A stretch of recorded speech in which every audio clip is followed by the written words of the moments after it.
Rusty, just 43-0, it's hard, I suppose you can't really ever be upset to score now like that against the side like that, the history you have with them, but felt like a lot of points left out there. Yeah. Your assessment, probably. No, I think, I don't know what their coaches said. Yeah, evening everybody. This field is really, really slippery. I mean, with the warm-up, you could feel it's greasy. And yeah, so it's tough to play an expensive, pretty game in weather like that. And against a team that really wanted to defend. You could see they were up for the defense. And yeah, so to get 43 points and keep them to 0, we satisfied with that. And the 4 debutants playing their first matches. And then obviously a guy like... what's his name? Kobus Wiese and Paul and those guys, they're not regular guys who play for us a lot. I think the only really guys that we can say play a lot is Kobus and Jesse and Kirkley and Dukes and so on. So, yeah, 43-0, definitely better than last week for defensively, but it's easier to defend on a wet field like this. It's just easier to defend. So, yeah, and no injuries. That's the first time after a game that we can say no injuries, so that's good.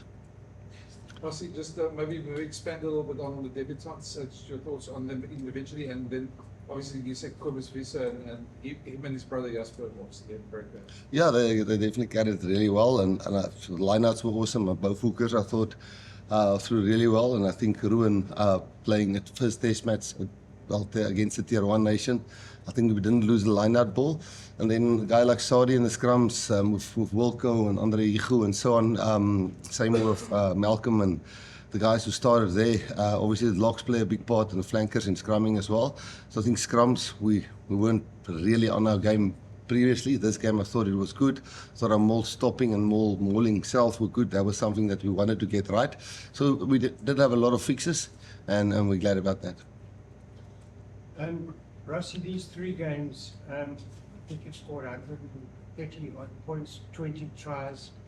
How would you evaluate these 3 games to start the national championship? Yeah, I think you probably have to take it department by department. I was the scrums, I was the defensive scrums, I was the mauls, I was the maul stopping, I was the attack, I was the handling, and we tried to get better in each position. Player-wise, and then also tactically and technically. And I think we definitely every game got a little bit better, but obviously because we're rotating, it does take, I said it last week as well, but it does take cohesion away. Yeah, our plans will be, maybe someone say now, guys will be a week off, then 26 guys will go to Argentina, 15, 16 guys will stay behind, 1 or 2 rehabbing, and they will start training for the New Zealand. A few coaches will stay behind with them. Yeah, so Argentina is going to be tough. We like Wales, they say they had our number a few times. I think our biggest loss was against Argentina, and we've been together since 2018. So yeah, we're just building our game, trying to build our game. And I think today was another step. Okay. Rusty, what do you learn from a game like tonight? You have to take into account that Wales flew from Argentina here. And then they come to a field like this, which is wet and heavy, and you can't really grab the ball and pass the ball that well. I mean, we saw world-class players made a few knock-ons in this game. So in this game, you learn that, okay, our defense were better than last week. We worked really hard on that. And then our set piece was really, really solid. But then there was a lot of handling errors. But, you know, they didn't run a lot. Yeah, I think some guys handled the pressure of Test match rugby a little bit better than we did last week. But who's the better, Scotland or Wales? It's difficult to say how much we've learned, but it's a Test match, and a lot of guys came through this Test match, I think, with right tick marks. Peter, for you, leading as captain over the last couple of tests, what has been your biggest learning with leading a different team, a different starting 23 for every single test? What has been your biggest learning this year? I would say probably is just to stick to what works for me. What worked for me in the past, and just to go out to the field and just try and get into many battles as possible and give for the team what I can give on the field. The other stuff will take care of itself. Of course, there's a lot of good players and very senior players in the squad, so I don't really have that much big of a bigger role or anything to do. I'll just carry myself the way I do, and that's the only stuff that I would say has changed now. Russ, just the Busi substitution on 42 minutes, was that kind of in your mind thinking ahead of the game, get him somewhere into the second half and then give Mani a nice long run, just what was Probably if we started Mani and it was not going so well in the game, if we started Mani and we were struggling, then it would be difficult to put the young guy on and go and change the game if we were a little bit in trouble. So the thinking was starting him rather and then see how we cope with the intensity of the game. And I think he was a bit flat battery when we changed him. He definitely played well. I think you could see there was nerves. He's a really accurate kicker. He really kicks off really well. But then you get into a test match like this with a lot of people, even at your hometown, the ball is wet, and suddenly you don't kick it into the corners, you don't kick it on the spot of the kickoffs. And then I've played in first or second test match, you moeg, because the pressure gets to you. And I think he handled it extremely well. But then you could see in the second half, he was starting to go, you could see his tires were getting pop a little bit, and then we made the swap. So, what hope would you give Welsh fans after that? We've been there. They had 2 games before Argentina. They almost went on a run. I mean, we had a braai with Steve and the whole management on Wednesday at the hotel. And you can see the tight management team for sure. And I'm not going to say I feel sorry for them because that will be a wrong headline. It's just somewhere you have to get a little bit of a roll on and a little bit of belief. We were there in 2017 and we were 57-0 and so on. And we just target one big game that we can win. And then the belief will come. So I think that's what they need. One big game where they turn over a big team. And then you guys will believe, and the pundits will believe, and the refs will start believing, and calls will start going their way. And because I know they're a very proud nation, so I hope they get it right. Thank you. Vloggers off, and then Mike. Rossi, just on Busi at 10, the big talking point before this game was your motivation for picking him. Was it looking towards like a possible Andre Cannon type backup? And then how did you think he performed? I think he performed nervously for me, and I don't know if other people would see that, but that's normal. In your first, he's the youngest 10 ever that played for the Springboks. I think he's something like 6 months younger than when Patrick Lambley made his debut. So to make a debut against a tier 1 nation, it's tough for a 19 or 20-year-old guy. So no, look, we've got Sasha coming back now. You will go with the guys to Argentina. Andre pulled his hamstring. And Andre is fit now. He wasn't fit for this game. So we didn't have Sasha, we didn't have Andre. So we had him and Mani.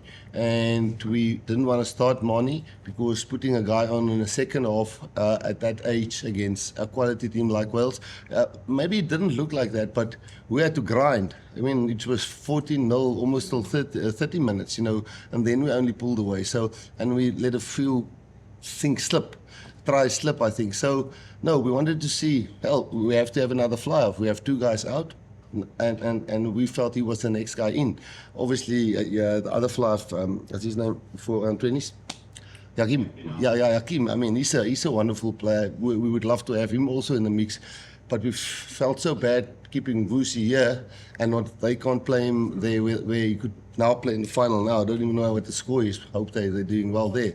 So it was next man up. We didn't want to move Damien to 10 or one of the other guys. We wanted to get on the 25 into the mix and see how he does. Russell, possible concern now these 3 games, the second quarter, Scotland came back, England came back against you, and you guys struggled a bit here today as well. Is that a concern for you guys? It was a concern, but then today when we were there, we squeezed through and we didn't let them in, and we managed to keep the pressure on, which was something we rightly buggered it up in the first 2 games. We did it against Australia last year as well, but we fixed it in this game because it starts to creep into your mind a little. Is this going to begin again? And then, the communication between us and the players on the field, stick to what we're doing, and we managed to get through it. But it was almost there again, but it didn't happen. Afrikaans, Marcus? Yes, dankie Rassie. Also jy het oor ons Wiese gesê en ons Paul hier ons jonge ou wat ons baie goed was. Ek wil daar sê dit nog gemaak dat daar so 'n bietjie harder blok aan die deur as ek so kan sê. Ek moet so met die oog daar so ek oor 'n maand as jy bestes van die het hulle jou so bietjie ek moet sê laat daar so ding wat hulle nie daar weet. Ja, party is jonk, party is oud. Ek bedoel, Sadie is nie 'n jong ou nie, maar ek dink hy het goed geskram vandag. Ek dink Andre Hugo was solid geweest. Ek dink Grobbies was solid geweest toe hy gespeel het. Jy weet, Bongie is nog beseer. Hy werk regtig hard aan homself om te try terug te kom in die span. Jy weet, Ox is uit, so Boan het 'n kans gekry. So ek dink ons het almal redelik goeie geleentheid gegee. En 'n ou gaan seker, dis hoekom ek gesê het, ons bou maar vir die World Cup nou. Maar nou is dit nog die greatest rivalry. Ja, en hopelik as die plan by mekaar uitkom, en ek dink elke span het maar 'n plan. As ons nou goed doen teen Argentinië, dan sien ons nou nog 'n klomp ouens. Sia sal terug wees daar. Sia, Loot, Eben, ook sal nog nie daar terug wees nie. Daar's 'n hele paar ouens. Kobus, Sasha sal terug wees. Weet Kobus het vandag gehele 40 gespeel na sy knie of langer as 40 gespeel. Hy is terug. Krappie sal terug wees. Ethan sal terug wees. Ethan Hoeker sal terug wees. Kan ons daai manne teen Argentinië try en dan oor 3 weke is dit Nieu-Seeland. Ons moet weer daar sê jou bestes Ons like om te glo dat die nommer 1 loskop en die nommer 2 en die 3 loskop moet so teen mekaar druk. Ons moet nie weet wat een is die regte een nie. Jy weet, obviously is daar in sekere posisies ouens soos Malcolm en hy wat jy weet net hy en Damien en Jesse Kaza op 15 wat jy net weet. Dan sit Ethan en Kurtley en Cheslin obviously is ook een van daai manne, maar Kurtley en Ethan by mekaar. Dis wat ons wil hê, dat ons seker maak dat ons diepte het in 'n lang 4 wedstryde. So ek wil nie nou name noem, dit sal nie die regte ding wees nie. 2 more questions, guys. Hendrik and Justin. Pieter sê, Ras het net genoem van Jasper en Kobus Wiese, hoe lekker is dit daai momente wat hulle gee vir 'n span en is nie altyd dat hulle ouers Koos en Elmarie se gee toon vir die bokke het.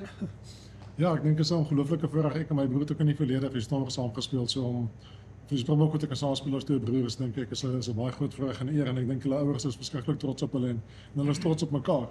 So kyk hier pad waarvan hulle altyd gekom het, hulle het hard gewerk om hier te wees en hulle sou laas jaar die geleentheid gekry het om saam te kon speel, maar dinge het nie so uitgewerk en vandag het dinge mooi uitgewerk vir hom om lekker lank te kan saam speel. Miskien vir jou, opsomming van hierdie blindtoetse vir jou, wat miskien vir jou baie bly gemaak dat jy dit een grond gekom.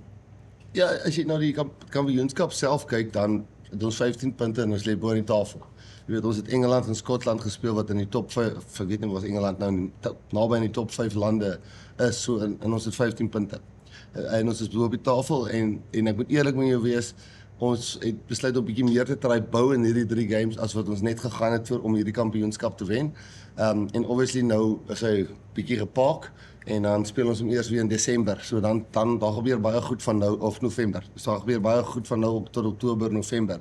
So nou Argentinië wat eintlik 'n once-off is. Ek dink daar is 'n beker vir dit, maar is 'n once-off game en dan die greatest rivalry. So ek dink ons obviously is daar baie goed wat ons moet regmaak. Ongelooflik baie goed wat ons moet regmaak. Maar om eerlik te wees, ek dink nie ons het al een keer ons beste 23 gekies nie en dit was half met 'n doel geweest want uit my ervaring en ek sê niks reggie met die 2 World Cups wat ons gespeel het ek altyd gevind so 'n jaar van die World Cup af moet jy nou begin seker wees het jy diepte tot by nommer 4. As jy lucky genoeg is het jy nommer 1 loskop, nommer 2 loskop, nommer 3 loskop, nommer 4 loskop. Jy probeer maar en baie keer kry jy 5 beserings soos Nieu-Seeland gekry het op fly-offs in 2011. So ek dink in daai opsig is ons happy.